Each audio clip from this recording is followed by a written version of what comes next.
Assalamualaikum warahmatullahi wabarakatuh. Perkenalkan, saya Mas Fajar Eka Putra, mahasiswa Ilmu Komunikasi di Universitas Sultan Hasanuddin Tirtayasa, yang memilih jurusan Ilmu Komunikasi dengan konsentrasi jurnalistik. Pada video kali ini saya berkesempatan untuk mewawancari seorang jurnalis dari antaranews.com. Bisa perkenalkan diri dulu. Ya, saya Juwita Trisna Rahayu, saya pewarta atau reporter dari antaranews.com, dari LKBN Antara, bekerja sejak 2012. Berarti udah 9 tahun ya bekerja di Antara? Iya, betul, udah 9 tahun.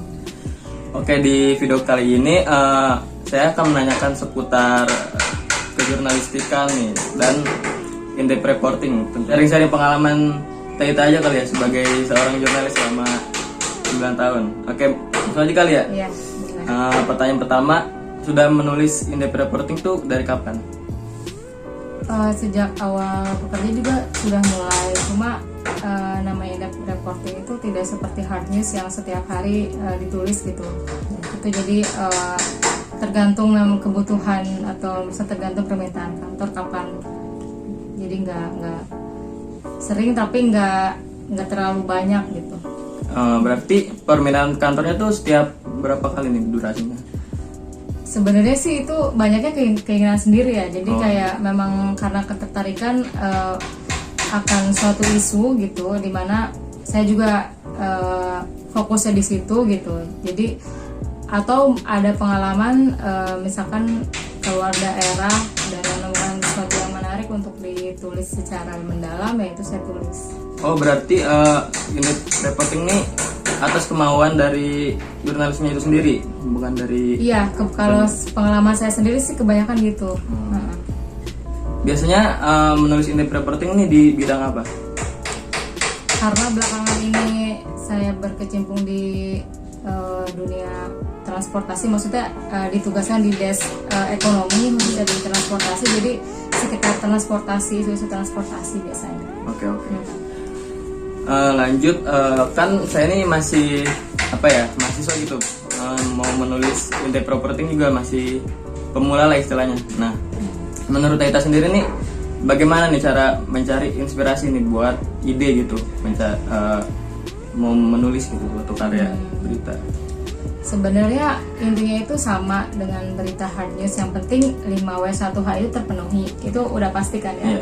Nah, selanjutnya yang membedakan dengan hard news, beritanya itu lebih mendalam, bukan hanya dari cover both side, tapi many sides gitu. Jadi butuh tanggapan dari berbagai pihak gitu, baik itu mungkin pengamat atau warga sekitar yang memang berkaitan gitu dengan topik yang kita angkat. Kalau soal inspirasi itu sendiri, biasanya sebenarnya inspirasi itu banyak ya, bertebaran. Masalahnya itu gimana kita menangkap inspirasi itu gitu. Biasanya sih jujur sama diri sendiri gitu. Jadi kayak kita biasanya kan ada ya, misalnya melihat sesuatu tuh kayak ada kegundahan gitu, atau ada sesuatu yang tanyakan pada diri sendiri, kayaknya gue mau deh nulis ini gitu. Jadi biasanya kalau emang dari keinginan sendiri itu akan terdorong gitu, meskipun memang prosesnya nggak mudah ya gitu. Kalau untuk inspirasinya kurang lebih seperti itu sih. Oke, berarti intinya kayak dari keresahan hati gitunya ya? Iya. Terhadap isu yang sedang berkembang gitu, yang mau diangkat jadi berita. Iya, seperti itu lah kira-kira. Oke, next. Saya kan sebelumnya juga suka ada tugas tentang menulis berita ya. Nah, saya ini suka nemuin ide nih, tapi cara menentukan angle beritanya yang menarik itu agak tricky gitu menurut saya. Nah, menurut Taita sendiri ada nggak nih tipsnya? Kalau menentukan angle, posisikan diri kita tuh sebagai pembaca, jangan penulis. Jadi kalau sebagai pembaca, kira-kira apa sih yang kita mau tahu gitu dari tulisan itu gitu.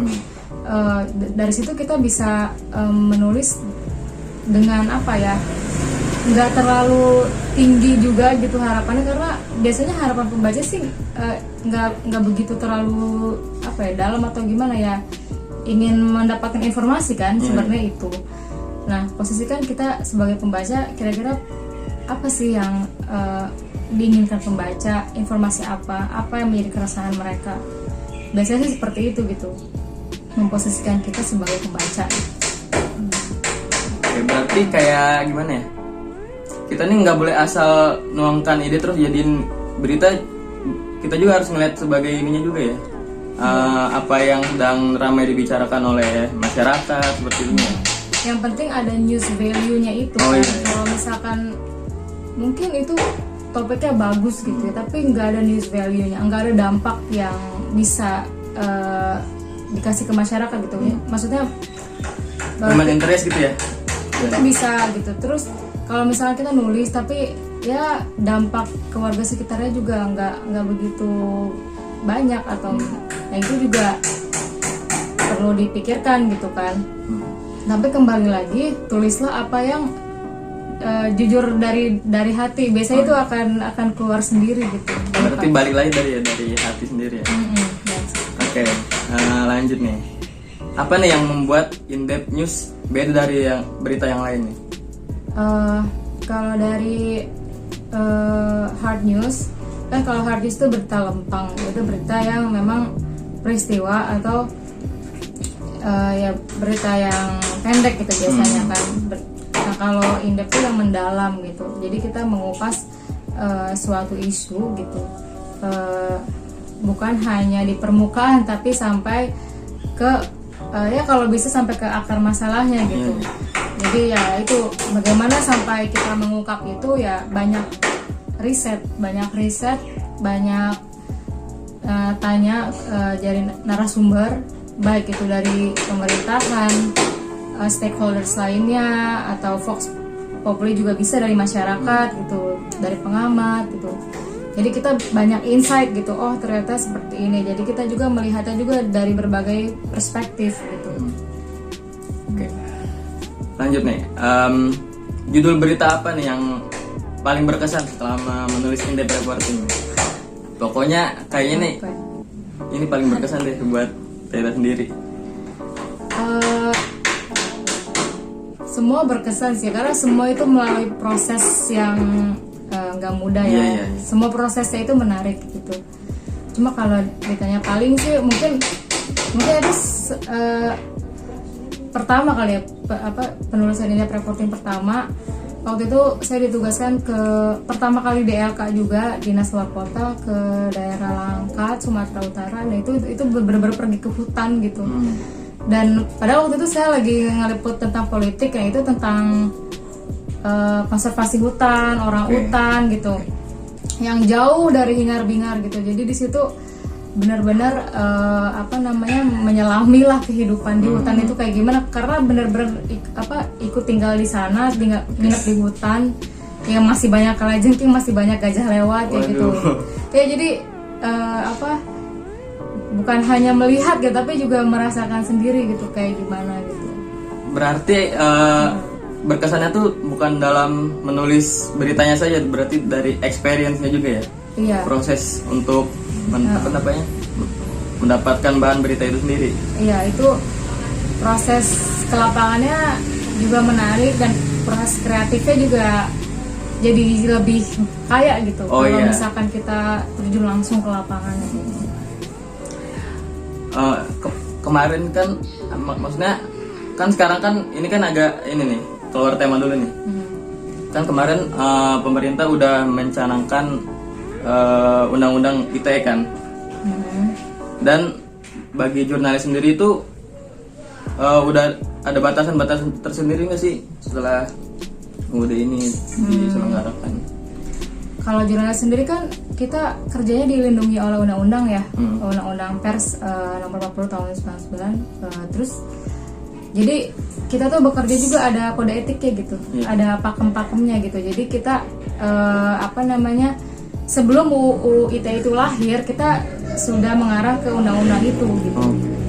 Ada 10 kode etik jurnalistik yang harus kita ikuti gitu ya, tidak boleh mengeluarkan berita bohong, apalagi hoax gitu kan, dan segala macamnya gitu. Jadi ya kita berpegangnya ke situ aja gitu, dan masing-masing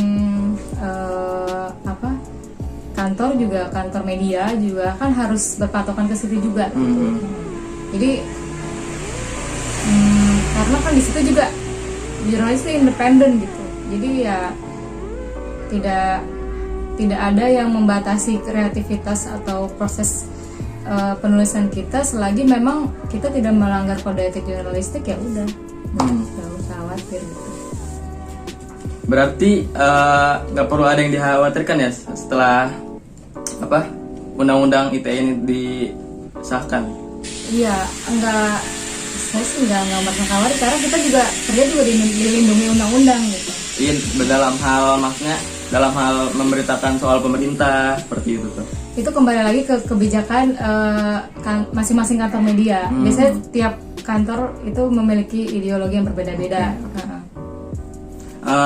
Tadi kita ngomong tentang independen nih. Saya juga kemarin habis menonton diskusi publik nih yang diadakin sama AJI atau Aliansi Jurnalis Independen. Nah, temanya itu tentang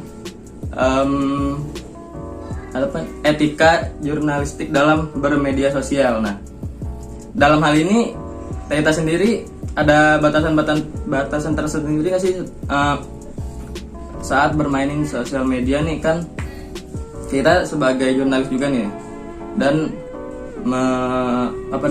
menyebarkan informasinya juga harus hati-hati kah, atau ada batasan tersendiri kan sebagai nama itu tetap melekat gitu sebagai jurnalis? Iya, betul. Kalau misalkan bermain medsos, apalagi misalnya nge-share berita, suatu berita gitu, mungkin karena kebiasaan kita untuk memverifikasi dulu. Jadi kalau misalkan mau nge-share tuh pasti kalau saya sendiri sih pasti ngecek dulu aja ini beritanya bener nggak gitu. Atau nanya ke ahli, atau kadang-kadang ya kan harus sumber kadang sudah menjadi teman ya, ini bener nggak sih gitu. Jadi kadang-kadang suka kayak gitu. Kayak kemarin kan banyak banget yang nge-share soal Taliban gitu kan. Terus di situ saya nggak nge-share dulu karena pengen tahu gitu apa sih the stories behind the Taliban itself gitu. Kan orang-orang melihat dari satu sisi mungkin ya, karena kan pemberitaannya memang banyaknya dari media barat. Bukannya saya ingin memihak salah satu, cuma kadang kepengen tahu aja gitu dari sisi sebelah sini tuh kayak gimana sebenarnya kayak gitu. Jadi kebiasaan memverifikasi informasi itu, jadi nggak sembarangan share gitu apapun berita yang ada di medsos gitu. Berarti kebiasaan saat jadi jurnalis dituangkan juga ya dalam bermain sosial media gitu. Mungkin jadi udah kebiasaan gitu kan? Udah kebiasaan aja. Udah kebiasaan benar. Oke, mungkin kan Taita nih sudah menjadi jurnalis selama 9 tahun nih. Pengalaman paling menarik selama menjadi jurnalis? Oh, banyak. Nah, salah satunya? Banyak banget pengalaman menarik. Apa ya? Yang kayak gimana menarik? Misalkan dalam liputan ke luar negeri gitu, atau seperti tadi experience tentang mengambil berita, bahan-bahan berita. Sebenarnya kalau pengalaman keluar negeri ya menarik, tapi ya itu bukan sesuatu yang gimana ya, yang terlalu berkesan.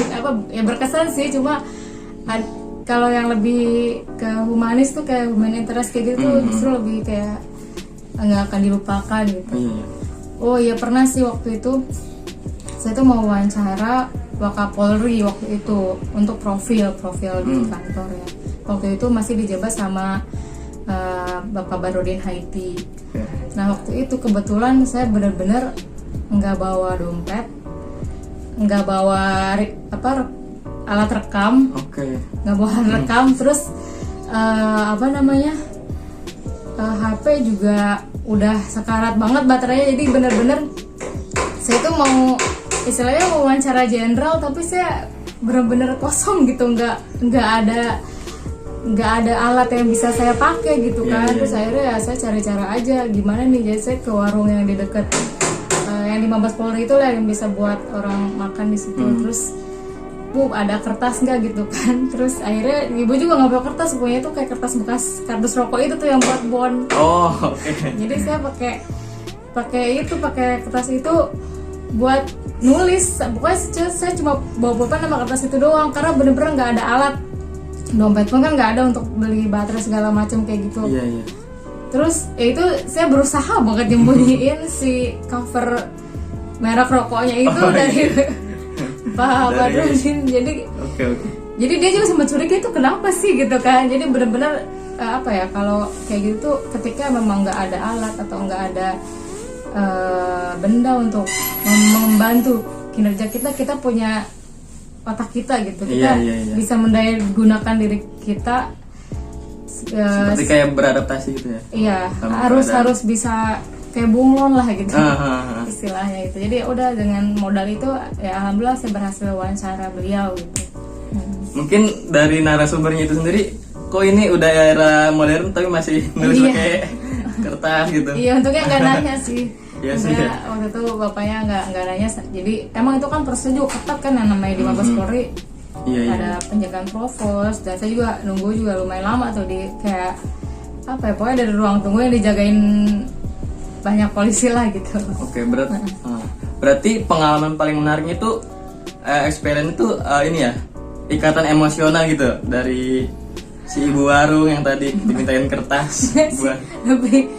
lebih ke apa ya, pokoknya gimana caranya saya dapat berita apapun yang terjadi gitu. Saya dapat pernyataannya beliau gitu, karena ya itu apa namanya, kalau udah maju ya nggak ada kata mundur lagi gitu. Bisa dibilang profesionalitas harus dijaga ya. Iya. Oke, terakhir nih, sosok inspirasi atau tokoh apa nih yang menjadi acuan Tayeta jadi acuan gitu buat jadi jurnalis sampai sekarang? Sosok, aduh, Bebas tidak, maupun dari jurnalis, tokohnya atau siapa gitu, public figure. kalau dari pewarta sih senior di kantor saya juga banyak yang menjadi sosok yang menarik ya, inspiratif gitu. Ada yang mungkin nama mereka nggak terlalu terkenal seperti jurnalis yang berada di TV gitu, tapi ya mereka sosok yang menginspirasi saya untuk apa ya, nulis berita tuh nggak cuma buat berita itu naik gitu, tapi ada sesuatu yang bisa apa ya, bisa kita selipkan, sampaikan ke banyak orang gitu ya. Seperti ada Pak Boyke atau Pak Arnas Firman yang dia almarhum Pak Arnas itu wartawan 5 presiden, jadi dia wartawan istana, pokoknya beberapa presiden dia mengalami gitu. Terus kalau pewarta, ada juga sih pewarta foto yang saya juga suka, itu namanya James Hackway. Dia tuh berpesan, dia bilang kayak kalau bukan kita, siapa yang akan melakukan ini gitu. If we don't, who will gitu. Jadi apa namanya, sosok inspirasi itu ada dari dalam kita bekerja juga di iya, kebanyakan sih orang-orang terdekat, karena ya mereka yang benar-benar berhubungan langsung itu yang jadi contoh nyata gitu, apa namanya, bagaimana sih seorang jurnalis itu seharusnya bekerja gitu. Soalnya kan buat acuan diri sendiri juga kan sebagai jurnalis ke depannya. Ya kayak gitu. Oke, mungkin itu saja ya wawancara singkat pada kali ini. Mohon maaf bila ada kekurangan dan salah-salah kata, dan semoga video ini menjadi manfaat untuk saya sendiri juga, karena saya juga sebagai mahasiswa ilmu komunikasi yang memilih konsentrasi jurnalistik mendapat insight banyak ya dari Tayeta sendiri. Dan saya juga mau bilang makasih nih buat Tayeta sendiri yang udah meluangkan waktunya buat diwawancarain seputar jurnalistik. Iya, semoga bermanfaat ya. Ya. Dan saya akhiri, assalamualaikum warahmatullahi wabarakatuh. Waalaikumsalam.